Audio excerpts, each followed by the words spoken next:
Mga mortal, mga tao, buksan ninyo ang pinto. May nais akong sabihin tungkol sa batang ito. Buksan ninyo ito at harapin ninyo ako pakiusap. Simon, nandito siya. Natatakot ako. Isara mo maiging tarangkahan din ya. Iya harang kong lamesa. Simon, natatakot ako. Sa liblib ng isang masukal na kagubatan, pangkaraniwan lamang ang tanawin kapag umaga. Mga nagtataasang puno, may mga nagkalat na tuyong dahon sa paligid. Ang hindi pangkaraniwan dito ay mayroong nakatayong munting tahanan na matatagpuan sa pinakapusod nito. Ang mag-asawang Simon at Delia ang nagmamay-ari ng bahay. Para sa kanila ay mas mainam na rito. Tahimik, presko, at walang kapitbahay. Ang mag-asawa ay namumuhay ng simple. Hindi nila kilala ang karangyaan. Kung ano ang kanilang anihin sa kanilang maliit na gulayan, ay siya nilang pinagkukunan ng pang-araw-araw na pagkain. Sa loob ng 10 taong pagsasama bilang mag-asawa, walang masasabi si Delia sa kanyang kabiyak. Tahimik, masipag, at may kababaang loob. Ngunit sa kabila ng lahat, ang buhay nila ay hungkag, malungkot, may kulang. Dahil sa loob ng mahabang panahon ng pagsasama, ay hindi sila biniyayaan ng anak. Sa ibaba ng kabundukan na malayo sa kagubatan ay matatagpuan ang Nayon ng Pag-asa. Isang liblib na baryo kung saan ang bawat kaluskos ng dahon ay may dalang kwento ng katatakutan. Ang bawat anino sa gabi ay tila may sariling buhay na nagpapanginig ng takot ng bawat residente. Kaya naman, hindi pa man sumisilip ang buwan sa gabi ay tahimik na ang lahat. Sarado ang mga bintana at tarangkahan. Walang nagtatangka ni sumilip man lang sa dahon ng bintana. Matulong na kayo mga bata. Isasabi ko lang ang kwintas na bawang sa bintana at pintuan. Pagkatapos kong sipa ng lampara ay matutulong na rin ako. May binili akong asin kanina sa bayan. Nakita mo ba, Rogelio? Naisaboy ko na sa bubong kaninang 3:00. Mabuti na ang maga. Hey nako, mahirap na. Ang mga matatanda sa baryong ito ay may mga karanasang hindi maipaliwanag at ipinasa nila ang pilat ng katatakutan sa bawat henerasyon. Ang mga kabataan ay pinalaki sa iba't ibang mga kwento ng kababalaghan na nagsisilbing babala tungkol sa mga nilalang na nagtatago sa dilim na di umano'y nagpapakita sa kalagitnaan ng hating gabi, lalo na kapag kabilugan ng buwan. Ang pinakamatinding takot ng taong bayan ay nakasentro sa dambuhalang puno ng balete sa dulo ng sapa dahil pinaniniwala ang tahanan ito ng isang nakakatakot at makapangyarihang kapre na nagpapakita tuwing kabilugan ng buwan. Isang gabi habang ang buwan ay piping saksi sa isang pangyayari ng isang misteryo, mula sa dambuhala at kinatatakutang balete ay bumaba ang nilalang na nakatira dito. Ang dambuhalang kapre. Ang anyo nito ay makapanindig balahibo. Ang balat nito ay sing-itim ng uling. Ang mga mata ay mapupula na tila nagbabagang apoy. Ngunit ng mga sandaling iyon, ang nilalang ay hindi humihiyaw ng katatakutan o galit, kundi malumanay at tila nakikiusap sa bawat tao na kanyang nakakasalubong. Pakiusap, tulungan ninyo ako. Parang awa nyo na. Kausapin nyo ako. Halos madapa at mangudngud sa lupa ang isang lalaki na ginabi sa paglalako ng balot. Napatulala ito at nang makabawi ng pagkatulala ay kumaripas ng takbo. Intatakutan pagkakita sa kapre. Ang mga itlog ng balot ay nagkalat sa lupa nang mabitawan nito ang basket. Nakikiusap ako. Ang batang ito ay nangangailangan ng tulong. Pakiusap. Kunin niyo siya. Nang mga sandaling iyon, ang kapre ay malumanay. Nagmamakaawa sa bawat tao na bihira nang makita ng mga oras na yon. Hindi katatakutan ang pakay ng nilalang. Hindi malaking nagbabagang tabako ang hawak ng kanyang kamay. Bagkus ay tanga ng kanyang dambuhalang bisig ang isang makinis at napakaputing sanggol. Ang sanggol ay mahimbing na natutulog. Walang kamalay-malay sa paligid o sa panganib na maaaring dulot ng tagapag-alaga nito. Kailangan mong makaligtas. Hindi angkop na lumaki ka sa aming mundo. Kailangan ng isang mortal na mag-aalaga sa iyo. Ngunit paano? Ang lahat ay natatakot. Walang gustong tumulong. Sa labis na desperasyon, nagsimulang maglakad ang kapre. At nagsimula itong pumatok sa mga pintuan ng bawat bahay na nakikita niya. Ngunit ang bawat katok na nililikha niya ay tila banta ng panganib sa sinumang residente. Diyos ko! Ang kapre! Nasa labas ang kapre! Kahit anong mangyari, ay huwag ninyong bubusan ng pinto. Ang mga bata, huwag mong palalabasin ang kanilang silid, ason. Tatay, natatakot ako. Pakiusap. Nakikiusap ako. Tulungan niyo ang batang ito. Ang pakiusap ng kapre. Ngunit bago pa man niya matapos ang kanyang mga sasabihin, ang mga bintana ay lalong isinasara ng mahigpit at nilalagyan ng mas matibay na panali ang mga pintuan. Sino ba naman na magtatangka na pagbuksan ng pintuan at kausapin ang isang halimaw? Lumipas ang magdamag. Walang sino mang nagtangka ni tingnan mandang ang nakikiusap na kapre. Para sa lahat, ang pakikipag-usap sa isang halimaw ay isang bitag at banta ng kapahamakan. Sinubukan ding harangin ng kapre ang isang mamamalakaya sa sapa kinabukasan ng hapon. Ngunit katulad ng lahat ay kumaripas lang ito ng takbo. At naiwan pa nito ang mga nahuling isda. Kapre! Kapre nga! Layuan mo ako! Napasalampak ng upo na lamang ang kapre sa pampang ng sapa. Pagod na pagod at nanlulumo ito. Nagsimulang umiyak ang sanggol. Nagugutom ito. Naghahanap ng gatas at init ng banayad na kandungan ng isang ina. Paano kita maililigtas, munting sanggol? Walang gustong tumulong. Ang lahat ay natatakot sa akin.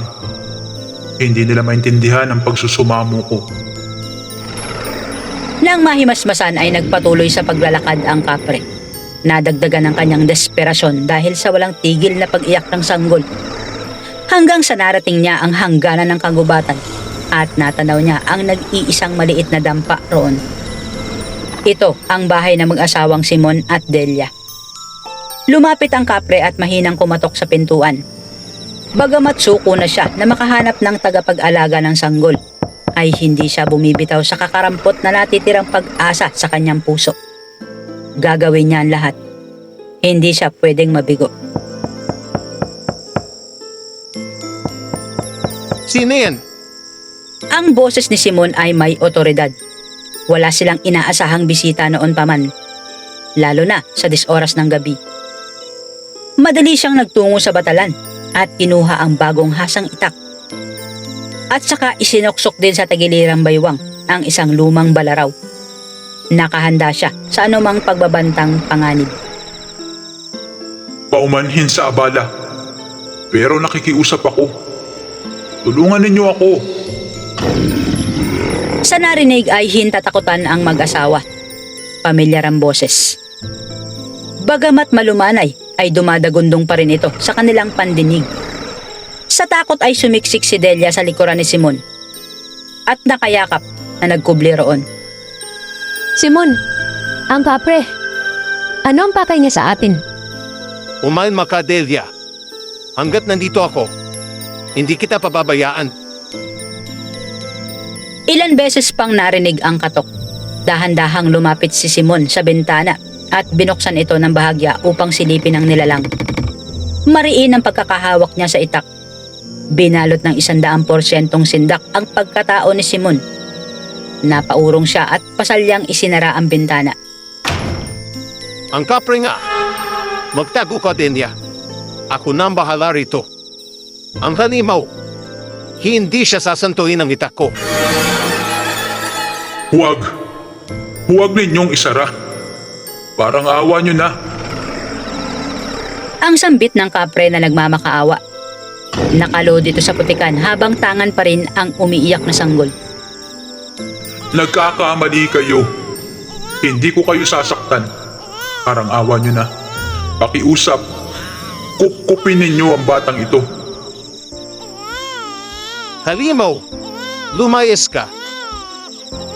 Ang sigaw ni Simon na pilit na pinapatapang ang sarili. Delia, ang bawang katasin. Madali ibigay mo sa akin. Pagkahawak ng asin at bawang ay ubod lakas na loob na binuksan ni Simon ang bintana upang sabuyan ang kapre. Ngunit sa kanyang pagtataka ay wala na ang nilalang sa labas. Nagpalinga-linga ang lalaki at pilit na inaaninag ang paligid. Sa malamlam na liwanag ng buwan ay wala siyang nakitang halimaw. Maya-maya ay pumalahaw ang iyak ng isang sanggol. Nagkatinginan sina Delia at Simon. Nanlalaki ang mga mata ng babae. Dahan-dahan itong lumapit sa pintuan at binuksan ito. Sa malamlam na liwanag ng bilog na buwan ay nasaksihan ng dalawa niyang mga mata ang isang inosenteng sanggol. Umiiyak ito. Hindi dala ng takot, kundi ng gutom at labis na ginaw. Dahan-dahang lumapit si Delia sa sanggol. Naantig ang puso ng isang ina na napakatagal ng panahong hindi niya nararamdaman. Napaluhod siya upang hawakan ang munting sanggol. Delia, huwag. Anak siya ng kapre. Pero Simon, tingnan mo. Napaka-inosente ng bata. Walang bahid ng pagiging halimaw. Naluluha si Delia. Awang-awa sa sanggol na nasa kanyang harapan. Pero anak siya ng kapre. Ang anak ng halimaw ay isa ring halimaw, ano ba man ang kanyang anyo. Hindi na napigilan ni Simon ang asawa. Hinawakan nito ang sanggol at kinarga. Narinig mo ba yon, Simon? Tumigil siya sa pag-iyak.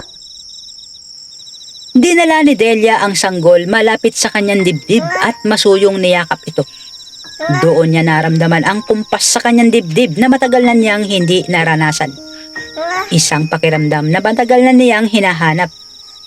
Napaluha siya. Luha ng labis na kagalakan. Simon, tingnan mo siya. Isang inosenteng anghel. Wala siyang kasalanan. Ang sambit ni Delia habang patuloy ang pag-agos ng luha. Napaluhod si Simon. Nabitawan ng hawak na itak. Nakaawang ang labi sa labis na pagkabigla. Hinawakan niya ang kamay ng sanggol. At noon niya din naramdaman ang isang pakiramdam. Isang mainit at banayad na pakiramdam. At tunay na saya. Kinupkop nila Delia at Simon ang sanggol at pinangalanan nila itong Daniel. Itinuring na tunay nilang anak. Simula noon, ang tahimik na lantahanan ay lagi nang may halakhak. At walang puwang ang kalungkutan. Oh, takad na anak. Ayan, ganyan niya. Oo, dito naman kay nanay, anak. Kunin mo itong bote ng gatas. Simula rin noon ay tila may swerteng dala ang sanggol. Nadoble ang ani ng gulay at naibebenta ito ng mabilis sa pamilihang bayan. Aba, sariwa ang mga gulay mo, Simon. Kukunin ko ng lahat yan. Kung mayroon pa ay dalhan mo ulit ako bukas. Abay, sige ho, Aling Nagring. Maraming salamat ho. Habang lumalaki si Daniel ay naging magaan ang kabuhayan ng mag-asawa. Kusang dumarating ang biyaya, kaya't hindi sila nagkukulang sa pangangailangan ng kanilang anak. Delia, madali ka. Tingnan mo ito. Tingnan mo itong dala ko. Mga biik yan ah. Saan galing ang mga yan, Simon? Kay Aling Nagring sa bayan. Ipinautang niya sa atin. At dahan-dahan nating babayaran sa pamamagitan ng pagdadala sa kanya ng mga inaani nating gulay. Talaga ba? Maraming salamat sa Diyos. Tamang-tama ito. Kapag lumaki ang mga biikat na ibenta, itatabi natin ang pera. Sa susunod na pasukan sa eskwela ay mag-aaral na si Daniel. May swerteng dala sa atin ang ating anak, Simon. Kaya't hindi ako naniniwala na may dugo siya ng papeng iyon. Si Daniel ay ipiyaya sa atin ng langit.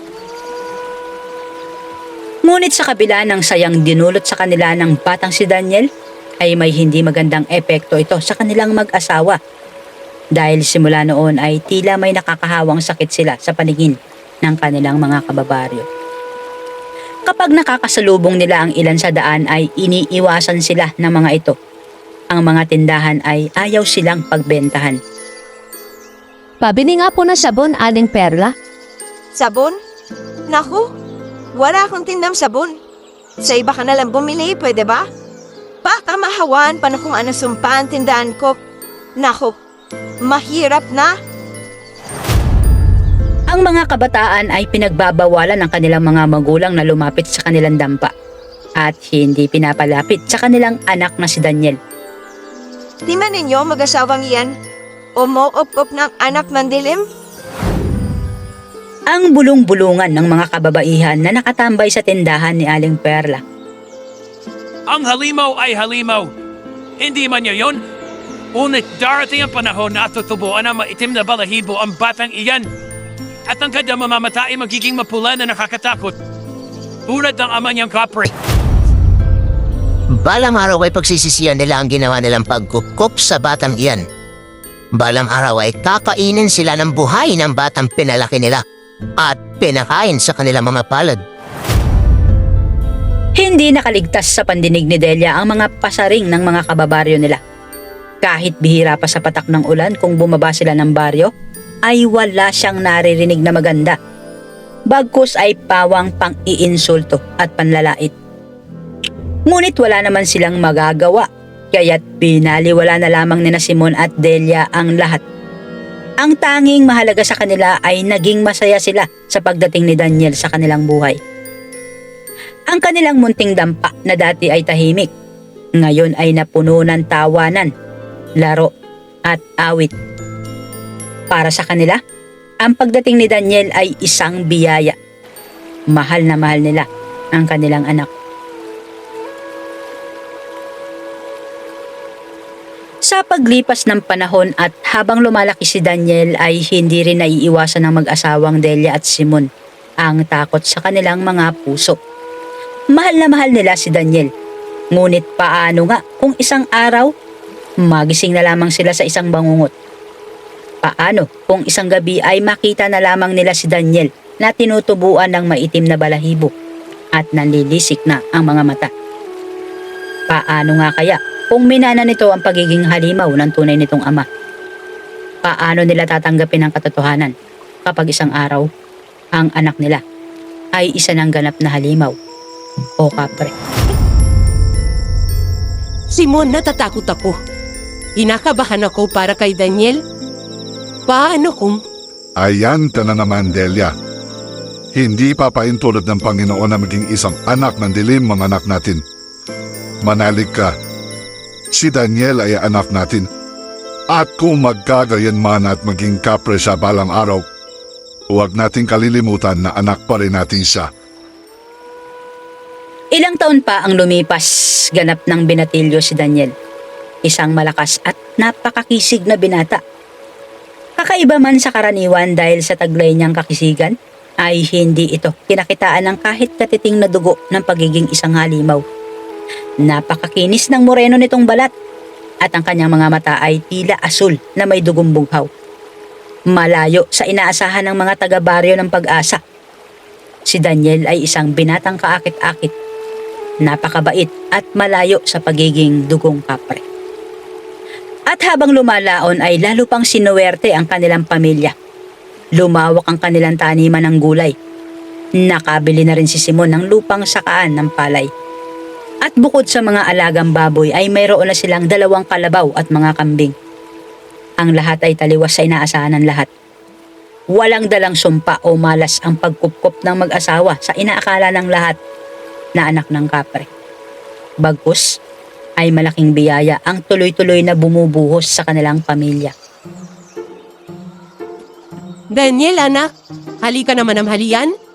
At pagkatapos ay dalhan mo na makakain ang tatay mo sa bukid. Opo, nanay. Tatapusin ko lang ang pagsisibak ng kahoy at papakainin ng mga baboy at kambing. Pagkatapos ay susunod ako sa bukid kay tatay. Ang anak ko, napakabait talaga. at ang sipag. May nakalimutan ka, nanay. Ang anak ninyo ay mabait, masipag, at gwapo pa. Ay natural, dahil sa akin ka nagmana, anak. Lumipas pa ang mga araw, linggo at buwan. Sumapit ang ika-21 kaarawan ni Daniel. Ang takdang araw na hindi napaghandaan ni Delia at Simon. Habang nagsisibak ng kahoy si Daniel sa kanilang bakuran ay biglang nagdilim ang kalangitan. Kasabay ng walang patid na banayad ng ihip ng hangin. Isang malalim na tinig ang narinig ni Daniel. Napatigil siya sa pagsisibak ng kahoy at matamang pinakinggan ang malalim na boses. Daniel, panahon na. Ha? Sino ang nagsasalita? Makinig ka, Daniel.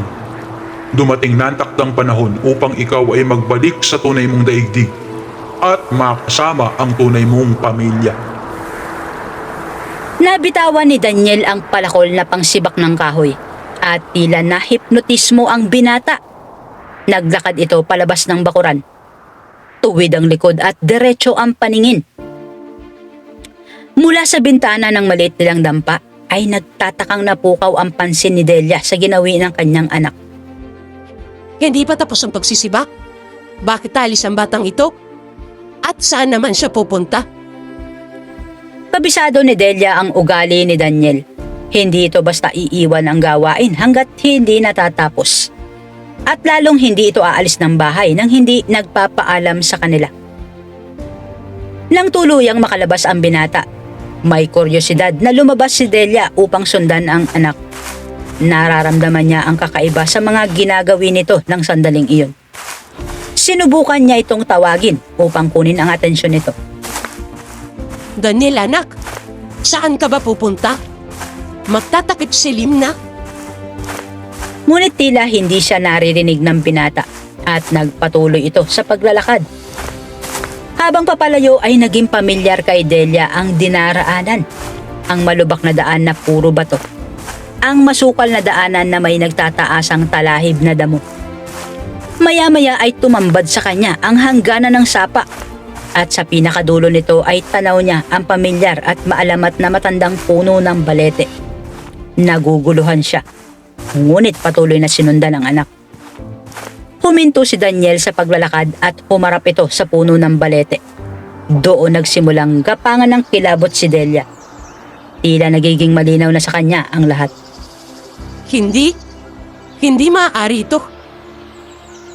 Ang matandang puno ng baleteng iyon ang iniiwasan at kinatatakutang tirahan ng kapre. Matagal na rin ang panahon na hindi ginagambala ang baryo ng Halimaw. Ngunit ngayon, tila nagbabalik sa memorya ni Delia ang malinaw na itsura ng kapre. At sa pagkakataong iyon ay may nabubuong hinala sa kanyang isipan. Itanggi man ang kanyang isip, ngunit hindi may pagkakaila ng kanyang mga mata. Nakaharap ngayon ang kanyang anak sa tirahan ng tunay na ama nito. Hindi maaari. Si Simon. Kailangan ko makausap si Simon.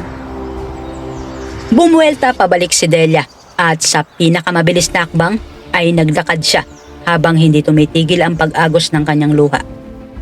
Kasabay ng 100% kaba at samot-saring emosyon, nagawa niyang makabalik sa kanilang tahanan. Pagbungad niya sa pintuan ay kunot noong napatitig sa kanya si Simon. Nagmamadali itong lumapit upang alalayan ang hinihingal na asawa. Umahagos ka, Delia. May nangyari ba? Si Daniel? Ang anak natin si Daniel. Ano? May nangyari ba sa kanya? Magsalita ka, Delia. Umiiyak na dinetalye ni Delia ang kanyang nasaksihan, kaya't walang pagdadalawang isip na humango sila sakay ng kalesang hila ng kalabaw pabalik sa hangganan ng sapa. Pagdating doon ay mabilis ang hakbang na sinuong ng mag-asawa ang tubig upang makatawid ng sapa. At doon nasaksihan nila ang anyo ng dambuhalang kapre. Kaharap ang kanilang anak na si Daniel. Delia, Simon. Ang malumanay na tinig ng kapre na tila sadyang hinihintay ang kanilang pagdating. Paumanhin, Ngunit dumating na ang oras. Panahon na para bawiin ang buhay na ipinahiram sa inyo. Ilang taon na ang nakakalipas. Hindi. Ang mabilis na sagot ni Delia. Pinahiram? Iniwan mo sa amin si Daniel at nakiusap ka na aalagaan namin siya. Tama. At ngayon, muli akong nakikiusap. Panahon na para bumalik ang bata sa tunay niyang mundo. Anak namin siya. Dito ang mundo niya. Umaagos ang luha ni Delia. Luha ng isang ina na pilit ipinaglalaban ng karapatan sa kanyang anak. Batid niya ang katotohanang maaaring dumating ang takdang oras. Batid nilang mag-asawa na darating ang panahon na babawiin sa kanila ang batang itinuring nilang higit pa sa tunay na anak. Ako naman ang nakikiusap sa iyo. Parang awa mo na. Huwag mong kunit ang tangi naming yaman. Ngunit walang makakapigil sa itinakda. May magulang na naghihinagpis sa pagkakawalay sa kanilang anak. Hindi. Magkakamatayan muna tayo. Pero hindi mo makukuha ang aming anak. Harapin mo muna ang iyong kamatayan. Napayuko ang kapre. Sumilay ang lungkot sa mga mata nito. Noon ay nakiusap siya sa mga tao upang tugunin ang pag-aaruga sa sanggol. Ngunit ngayon, makatwiran niya ba na basta niya na lang ito bawiin? Tumingin ang kapre kay Daniel at pagkatapos ay kina Delia at Simon. Hindi ako ang kukuha sa kanya, kundi sila. Mula sa isang parte ng katawan ng dambuhalang balete, lumitaw ang isang napakagandang babae at isang matikas at makisig na lalaki. Ang kasuotan ay napaka-eleganteng damit na gawa sa ginto at nagkikislap ang mga hiyas at diamante. Mala-porselana ang kanilang balat na hindi makikita sa kahit sinong pangkaraniwang tao. Ang mga mata ay may kislap at kulay bughaw. Ang kanilang wangis ay hindi may pagkakailang sila ay mga nilalang sa kabilang dimension. Mga engkanto. At hindi may kakaila na ang wangis ng mga ito ay kahalintulad ng wangis ni Daniel. Naging malinaw ang katotohanan sa tunay na pagkatao ng binata. Hindi siya anak ng halimaw na kapre, kundi siya ay tunay na anak ng mga engkanto. Ang aming anak, ang aming prinsipiyoli. Pumailan lang ang malamyos na bulong ng isang napakayuming nilalang. Bulong ng isang nangungulilang ina ng mahabang panahon. Kasabay ng bulong na iyon ay ang pagtulo ng luha ng babaeng engkanto habang hinahaplos nito ang mukha ni Daniel. Napamaang ang binata. Napatitig sa mukha ng babaeng engkanto. Tila nakadama ang binata ng isang malalim na koneksyon sa babaeng kaharap. Daniel, anak. Ang tinig ni Delia ay sumisigaw. Sapat upang mapalingon sa kanyang kinaroroonan ang binata. Tila naputol ang anumang hipnotismo at mahikang bumalot sa kanya. Nagmamadaling nilapitan niya ang kanyang ina at niyakap ito ng mahigpit. Nanay? Nanay? Hindi ka sasama sa kanila, Daniel? Ako at ang tatay Simon mo ang iyong tunay na mga magulang? At wala nang iba? Ang sambit ni Delia habang mahigpit ding yakap ang binata upang hindi na ito makaalpas pa. Ngunit ng sandaling iyon, hinawakan ni Simon ang kanyang balikat at pinisil ng madahan. Delia, marahil ay sapat na ang panahong naging anak natin si Daniel. Ngayon ay dumating ang takdang panahon na kailangan niya ng makasamang kanyang tunay na magulang. At panahon na upang yakapin niya ang kanyang tunay na mundo. Tatay, payo po ni Nanay Delia ang mga mangulang ko. Humarap si Simon kay Daniel at bilang tumayong ama nito ay responsibilidad niyang ipaliwanag ang katotohanan. Hindi matatapos ang pagiging magulang namin sa iyo, anak. Pero hindi namin kayang ipagkait sa iyo ang nararapat na para sa iyo. Ngayong dumating na ang takdang panahon, kailangan mong harapin ang iyong responsibilidad bilang prinsipe ng inyong mundo. Mahigpit na niyakap ng binata ang kanyang ama't ina at bumulong ng pasasalamat.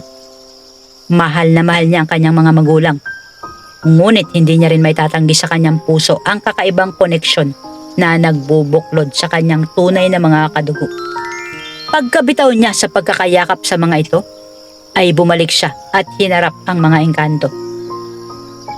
Ina, Ama, Ang aming anak, Iyon lang at isang mahigpit na yakap ang ibinigay nila sa bawat isa. Hindi maikakaila ang pagkasabik ng mga magulang sa kanilang nawalay na anak.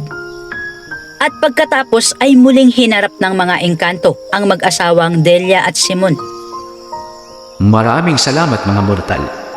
Batid namin na walang kabayaran ang mga katumbas sa sakripisyo at pagmamahal na ibinigay ninyo sa aming anak. Hindi namin ito makakalimutan. At mayroon kaming utang sa inyo. Hindi sumagot sina Delia at Simon.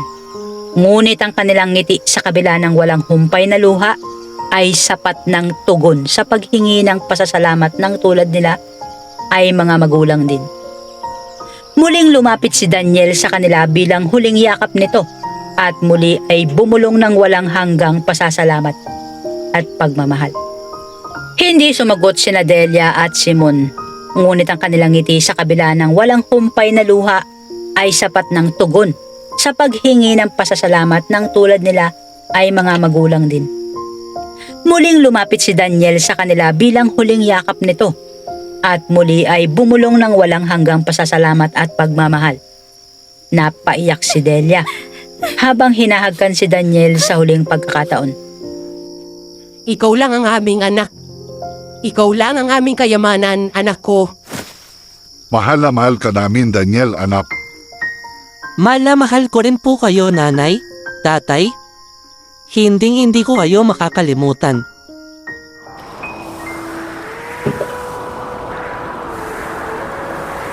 Kasama ang kanyang mga tunay na magulang at ang dambuhalang kapre ay dahan-dahang naglaho si Daniel sa isang tila nakabukas na portal sa katawan ng balete patungo sa daigdig ng kabilang mundo. Noon ay iniwan ni Delia at Simon ang kanilang munting dampa sa gitna ng kagubatan at nakapagtayo sila ng bahay sa ibaba ng kabundukan sa Baryo Pag-asa. Nadagdagan ang kanilang hanap buhay. Lumawak pa ang kanilang sakahan at hindi na sila naghirap kailanman. Ang lahat ay dahil sa iniwang kayamanan ng mga engkanto bilang pasasalamat sa kanilang dalisay na puso at sakripisyo para sa kanilang anak. Ngunit ang pangyayari ay walang nakakaalam. Sinadya na mag-asawa na ilihim ang lahat upang hindi maging mitya ng kanilang tahimik na pamumuhay. Mula din noon ay naging tahimik ang Baryo Pag-asa. Ang mga kwento ng kababalaghan ay unti-unting nabura sa paglipas ng panahon at sa pag-usbong ng mga bagong henerasyon. Kasabay din ang pag-usbong ng modernisasyon ng baryo. Nawa ay kinapulutan ng aral ang maiksing kwentong ito na ang tunay na nagbubuklod sa isang pamilya ay hindi kayamanan o pera, kundi ang respeto at pagmamahal. Napatunayan ni Delia at Simon na kahit hindi nila kadugo si Daniel, ay higit pang pagmamahal ang ibinahagi nila rito.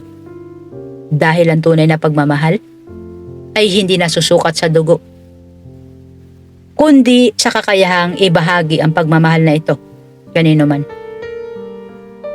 Hanggang dito na lamang at hanggang sa muli. Maraming salamat at God bless po sa inyong lahat.